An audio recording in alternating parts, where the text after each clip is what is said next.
Bruce Lipton, lovely to have you back to talk this week more about very day-to-day things that affect every one of us, and that's our food, our vitamins, our mineral uptake, and how we can create health and therefore more alert beings on this earth, one by one, each one of us taking responsibility. Talk to me about your views on that, Bruce. Well, there's a very important understanding about cells live in an environment. I mean, there is an environment. Cells live inside your body.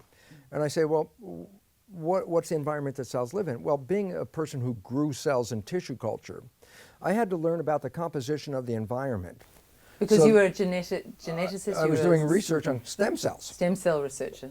And I'm growing cells in a plastic dish. Well, how do you take cells out of a body and grow in a plastic dish? And the answer is you try to provide the environment that was in the body, in the plastic dish, so that the cells are at home. I said, well, what environment am I trying to create in a plastic dish? And the answer is, well, wherever the environment of the cells are. And I go, well, inside my cells are like fish. They live in an aquarium. That's why if you cut yourself open, fluid comes out, because cells live in fluids. So I make a fluid that cells live in. It's called culture medium. And I go, yeah, but what do you make culture medium, what composition is culture medium? I go, whatever organism I get the cells. If I'm growing human cells, I go to the human body, take some blood out, look at the composition of the blood, and try to make a synthetic version and put that in a plastic petri dish so the cell feels at home. If I grow mouse cells, I look at the composition of mouse blood. So the culture medium is the synthetic version of blood.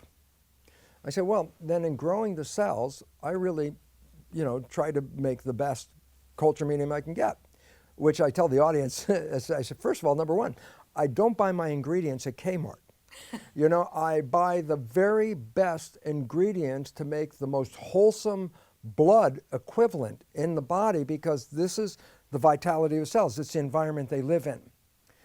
If you live in the world and put all kinds of toxic things into your system, industrial farm produce with all the toxins that they spray on these things. Yes, I'm eating food, I'm also eating all the toxins with it. The amount of sugars that we have in our system, it's completely an abnormal understanding in the body to have that much sugar. Until we did farming as an agriculture, as an industry, there wasn't really any sugar for people to eat. I mean, fruit, which is nature's sugar, but that was only a short period of time, and you could eat that fruit real quickly because it's not going to be there very shortly anyway. Then we buy all this sugar, and then we start to find out this is completely abnormal. But if you start putting it in your body, your body gets, remember, everything is in harmony, balance, ecosystem. It's all in balance, inside and outside. If I throw the inside out of balance, then my cells are not living in harmony. Cells in harmony, by definition, are cells in health. Cells in disharmony are the precursors of disease. So the first thing is this: what am I creating as an environment for my cells? Meaning, what am I putting in this system? Well, there's food, nutrition, and elements like that. And I say, well, good. Now look at what's out there and what's available, and I can tell you some of these things are really good because they're grown organically and in a natural way. Some of these things are not good at all. Chemicals added, additives of all kinds, sugar added beyond belief. Can I just pick you up there? If you put those sorts of things into a petri dish, preservatives and some chemicals from the vegetables and maybe a bit of sugar, how would that cell? You would have dead cells. Simple as that. I wouldn't even argue. I just tell you right now, you start putting those elements into the culture medium, you're going to stunt the growth of cells and they'll actually begin to die. And that's what millions of humans are doing every day with the foods they eat every day. Billions. John, that's a huge part of your practice. Well, this is why we test. One of the first things we do is test people. And we're using epigenetic testing equipment these days, Bruce, from the hair follicle to itemise which foods people are reacting to, which vitamins and stuff like that. And we're giving a food prescription to take away with that. We're also giving them advice on the EMFs and various toxicity. Yeah, that's a non-physical element as well. That's very important. So it's really important because what you're doing is saying, I want you to create the best culture environment for the 50 trillion cells in your body, and therefore your culture medium has components, things that you need to boost to make the culture medium complete, and things you need to remove because they're altering it. So this is specifying a recipe to create the most healthy environment for cells. In order to make those top quality decisions that will support you in having a long and happy and healthy life, I asked John to explain the information in the wall chart in his clinic, which is the key to all-round health. John, you've talked about the Cell-Wellbeing test. It's a key to finding out what's going on, but can you tell us what these indicators are all about for each customer who comes in? Well, you can see the blood listed this way, Liz, but here as well. And the size of the vector, so there's the vitamins, the amino acids, the antioxidants, essential fatty acids, which are omega oils, EMF, which are things like Wi-Fi, microwave, cell phones. Electromagnetic frequency EMFs, yes. Yep. Food at an epigenetic level, microbiology. Explain that, food at an epigenetic level. Well, food that's taking more energy to digest than you're gaining benefits from. And that means it's a deficit. You're going backwards eating that food. So eating a high sugar diet might be giving me poor nutrition, but taking a lot to break down in my body. Well, that's at the very basic level. There are some foods that we suggest you avoid for 90 days. Right. Then the microbiology, which is parasites, viruses, bacteria, etc., post-viruses.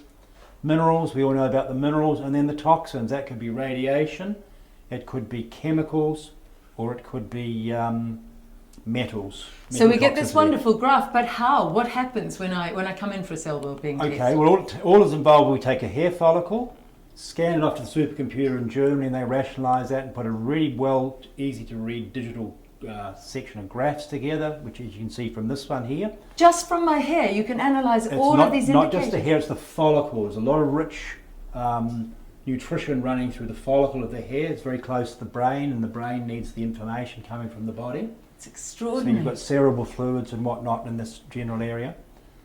And then it breaks down, and all of these are broken down to their own graph, prioritising. So you can see from this just how important the system is. And each person's graph will be very different. Completely different, and from one set of tests to the next. So we may retest a month later. If they haven't been following the program, we can see straight away. So somebody who's sitting over computers all day long might have very high vector on this EMF. Extremely high. It could be the Wi-Fi level, the computer monitor, or people are sleeping with these in their bedrooms. So you can see the effect of that. And of course, we all need to look at our antioxidant levels, our vitamins and mineral levels. Yep. How do you sort it when there are so many issues coming through on this test? Well, we start with the priorities, and you can see here where it's prioritised. Anything with a P means priority, anything with an A is an advisory level. So the number one priority of this person is the vitamins, number 2 is their food, number 3 is the EMF, and we start off at those levels. So the food, of course, obviously we're recommending things like drinking lots of water and taking digestive enzymes and probiotics as well. And then you can, as you say, analyse again in another month or so and keep a running tally of how people are doing. We use this as an introductory test, and then we'll look at things like the hormones and oxygen levels after this. Thank you, John.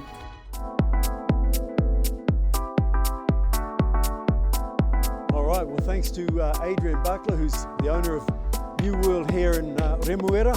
I'm going to go in there and check out what I should be buying based on the results of my Cell-Wellbeing test. It was really cool to see them come back, so let's find out what they mean. John's not around, but I can't help myself with objects like this. I think it's part of my genetic makeup. Okay, Bruce, I've got the trolley now. So we're working off your meal list now. This is the foods you've been recommended to eat. Yeah. So we're trying to get organic where we can, and they get a good range in this shop. They've really made a lot of effort to get organic. So this is a very good brand here, Lawson's. I know the grower. You can rely on this food here. Cool. And as we move down here, look, there's some organics, some kumara, some organic gala apples. You want to choose some of the apples? Ginger's on the list, isn't it? So what we're doing here, Bruce, obviously with this, Is that the same brand as that one? Yep. Oh, Yep. yeah. True Earth, curly kale on your list here. Oh, curly kale.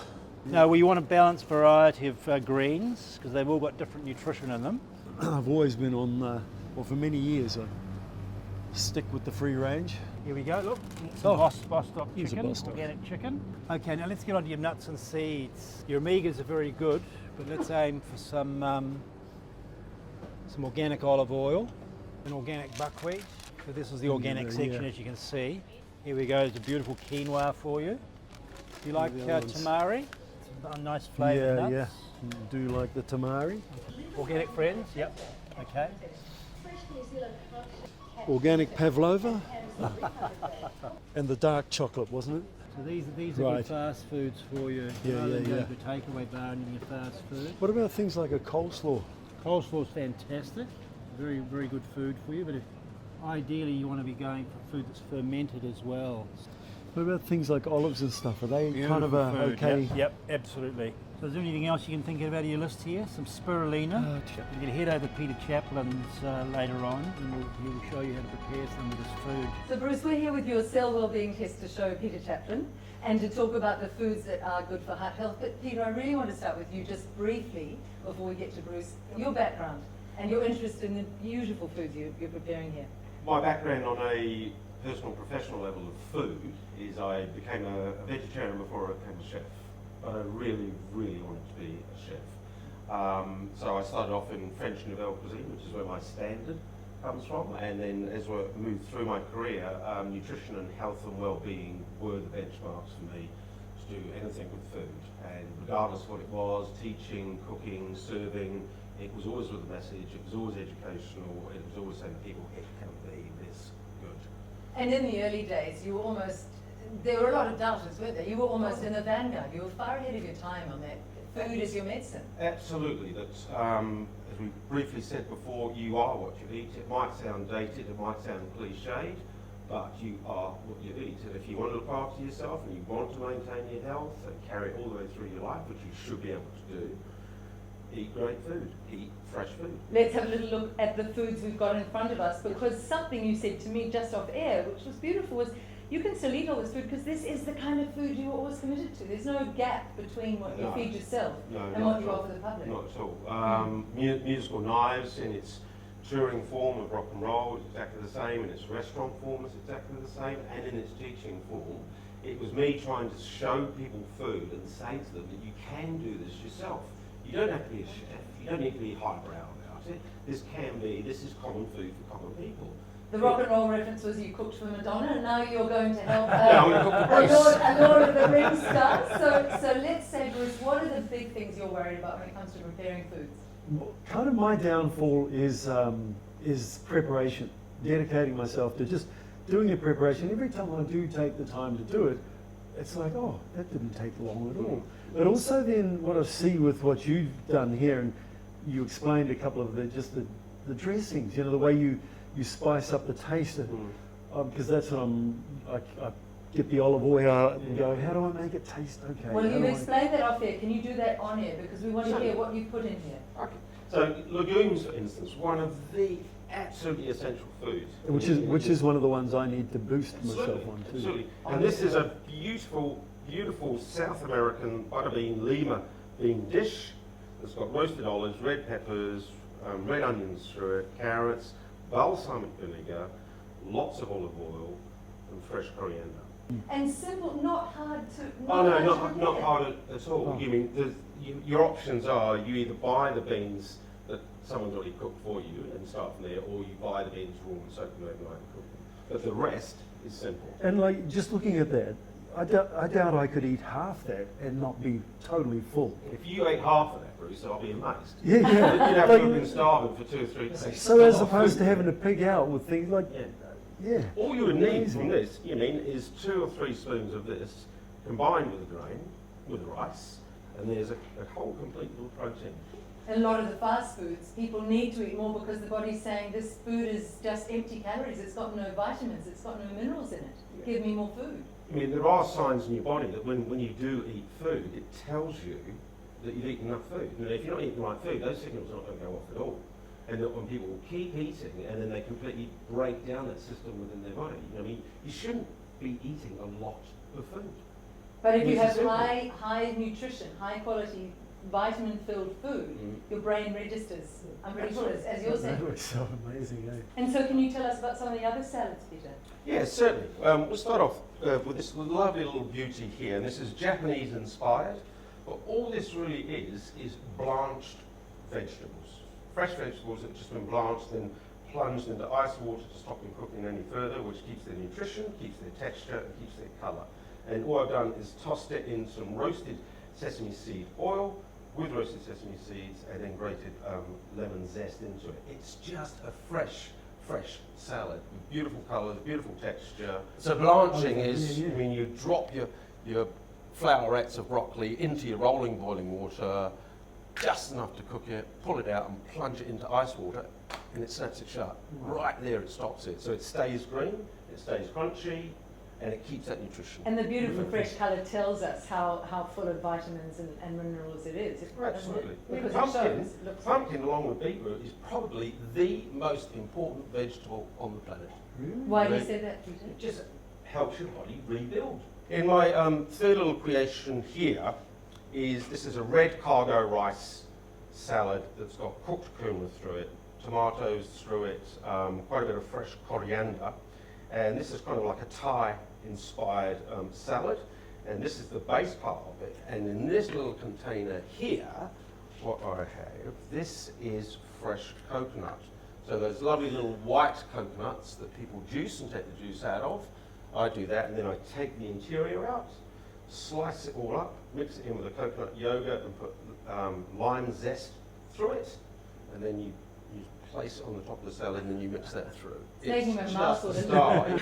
Yeah. And this is important because part of what's on your wellness plan, a lot of kumara, actually, a lot of kumara, beans, lots more greens, lots more vegetables. One of the inspirations for me and the driving force of becoming a chef and being interested in nutrition and health was that it's a human language, it's a human value, it's a human currency. And I'm so glad that I have a human input into what is my professional output. That is actually the real driving force for me of connecting with humans on that level. So Bruce, do you feel you can do this at home? Yeah, absolutely. Or at least give it a go, but totally, just seeing the stuff. Man. That's all right, Bruce. Just give me your address, I'm coming round. I'll bring my knives over. And if not, Bruce, you can nip down to the supermarket and buy Peter's. I want to become a chef just after seeing that. Thank you, Peter. Pleasure. Wonderful. Well, we're already at the end of the 4th episode. The highlights for me this week are that image from Bruce Lipton, that your symptoms of dis-ease in the body, those symptoms are not the problem, they're the message. Do you remember Bruce gave us that image of the car service light saying, service this car? Well, like that light, he said, your symptoms are telling you something's out of balance. Don't remove the light, don't suppress the symptoms. Instead, look at the whole state of the car or the whole state of balance of your body. I also like John Coombs explaining healthy brain chemistry. And what about that hair test with the follicle coming from so close to the brain and the cerebral fluids, and therefore able to capture a snapshot of your body's state of well-being?